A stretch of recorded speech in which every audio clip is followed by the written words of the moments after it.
কিয়ামতের দিন নবী সাল্লাল্লাহু আলাইহি ওয়াসাল্লামের কাছে কোরআনে আছে, ফাকাইফা ইদা জিনা মিন কুল্লি উম্মাতিন বিশাহিদ ওয়া জিনা বিকা আলা হাউলাই শাহীদা। নবীকে বলছে আল্লাহ, বন্ধু আপনার উম্মতের প্রত্যেকের আমলনামা আমি আপনার হাতে দেখাবো, আপনার হাতে,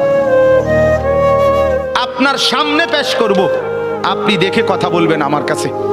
সুপারিশ আপনি কইরেন, মানা নাই, কিন্তু আপনি দেখা করবেন। রাসূলুল্লাহ সাল্লাল্লাহু আলাইহি ওয়াসাল্লাম যদি হাসরের ময়দানে এরকম আমলনামা খুলে উল্টায় আর পৃষ্ঠার পর পৃষ্ঠা দেখে ফজর নাই, জোহর নাই, আসর নাই, মাগরিব নাই, ঈশা নাই, শনিবার রবিবার, মদ জুয়া, অবৈধ উপার্জন, গান বাদ্য, নাটক, সিনেমা, জিনা, ব্যভিচার, বেহায়া, বেপর্দা সব উল্টায়। আল্লাহর নবী সাল্লাল্লাহু আলাইহি সাল্লাম তখন বলবে, উম্মত কি এটা? উম্মত আমার 23 বছরের এত চোখের পানির কথা একবারও মনে হয় নাই? কি আনছো এটা আমারে? উম্মত তুমি জানো না আমি যে তায়েফের পাথরের আঘাতে পুরা পিঠ চালনির মতো ঝাঁঝরা বানায় ফেলছে আমার? শোনো নাই তুমি? আমারে যে উহুদের ময়দানে দান দান শহীদ করে রক্তাক্ত করছে, তুমি শোনো নাই?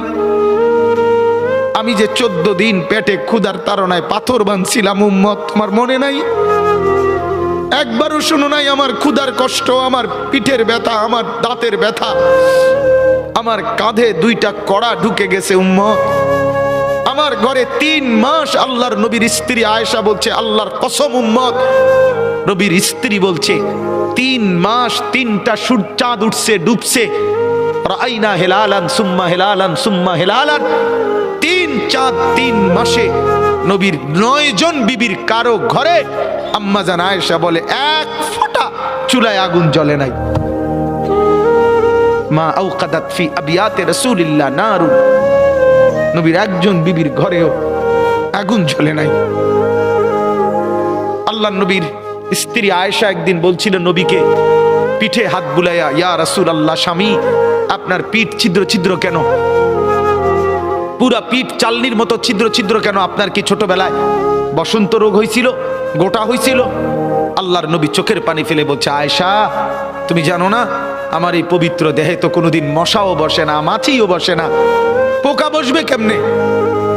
আমার পবিত্র দেহে তো হাঁটলে মেশকের গ্রান বের হয়, আমার পেশাব পায়খানাও তো কোনোদিন জমিনের উপরে 1 সেকেন্ড থাকে না, মাটি ফাঁক করে ভেতরে নিয়ে যায়, সেই আমার গায়ে গোটা হবে কেন? আয়েশা এগুলো আমার তায়েফের পাথরের আঘাতের রক্তের দাগ।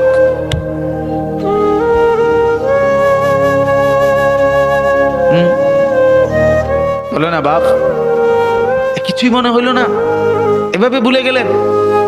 ভুলে গেলেন রাসূলুল্লাহ সাল্লাল্লাহু আলাইহি সাল্লামকে একবারও মনে হলো না? আল্লাহকে ভালোবাসেন, নবীকে ভালোবাসেন, আখিরাত চিনেন?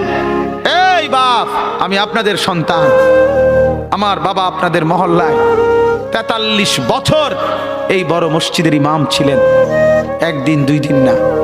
আমি এই মাটিতে বড় হওয়া ছেলে, এই প্রাইমারি স্কুলের ছেলে, এখানেই বড় হয়েছি। এরা সব আমার আপনজন। আমি আমার আপনজনদেরকে শক্ত করে বললাম, আমি যদি কারো ভাতিজা হই আপনি আমার চাচা, আমি চাই আমার চাচা যেন হয় জান্নাতি। আমি যদি কারো নাতি হই আপনি আমার দাদা, আমি চাই আমার দাদা যেন হয় জান্নাতি। আমি যদি কারো ভাই হই বন্ধু, তো আমি চাই ভাই 2 ভাই মিলে একসাথে হই জান্নাতি। আল্লাহ তোমাকেও তৌফিক দেন, আমাকেও তৌফিক দেন। দোয়া করি বাপ, দোয়াও চাই। জিন্দগি বদলান যুবক, জিন্দগি বদলাও। দিবা নিশির ফিকির আমার, জিন্দগি চেঞ্জ করেন, জীবন চেঞ্জ করেন। ফজরের নামাজে অভ্যস্ত হন। আল্লাহর কসম বন্ধু, ফজরের নামাজ যে পড়বে না সে ইমাম মাহাদিকে খুঁজে পাবে না।